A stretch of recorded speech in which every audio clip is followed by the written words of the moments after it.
గర్భం ప్రతి స్త్రీకి చాలా ప్రత్యేకమైన దశ. ఇదెంత ప్రత్యేకమో అంతే సవాలుగా ఉంటుంది కూడా. సాధారణ సమయాలలో కంటే గర్భవతులుగా ఉన్న సమయాల్లో స్త్రీలు ఆరోగ్యంపై ప్రత్యేక శ్రద్ధ వహించాలి. ఎందుకంటే గర్భవతుల ఆరోగ్యం పుట్టబోయే బిడ్డను కూడా ప్రభావితం చేస్తుంది. మహిళలు తినడం, త్రాగడం, యోగా, వ్యాయామం తప్పకుండా చేయాలి. చాలా మంది మహిళలు గర్భధారణ సమయంలో మధుమేహానికి గురవుతారు.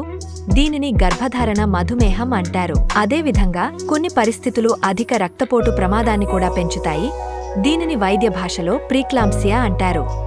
ప్రీక్లాంప్సియా అనేది గర్భం వచ్చిన 20వ వారం తర్వాత లేదా డెలివరీ తర్వాత ఎదురయ్యే పరిస్థితి.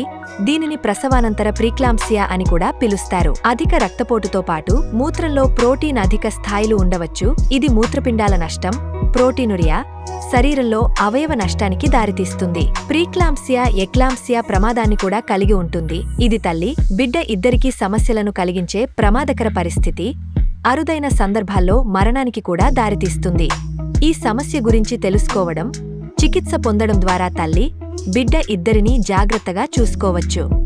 లక్షణాలను ఎలా గుర్తించాలి? ప్రీక్లాంప్సియా ప్రాథమికంగా అధిక రక్తపోటు, ప్రోటీన్యూరియా లేదా మూత్రపిండాలు, ఇతర అవయవాలకు హాని కలిగించవచ్చు. గర్భధారణ పరీక్షల సమయంలో ప్రీక్లాంప్సియా లక్షణాలు తరచుగా స్పష్టంగా కనిపిస్తాయి. అయితే కొన్ని సాధారణ సమస్యల ఆధారంగా కూడా సమస్యను గుర్తించవచ్చు.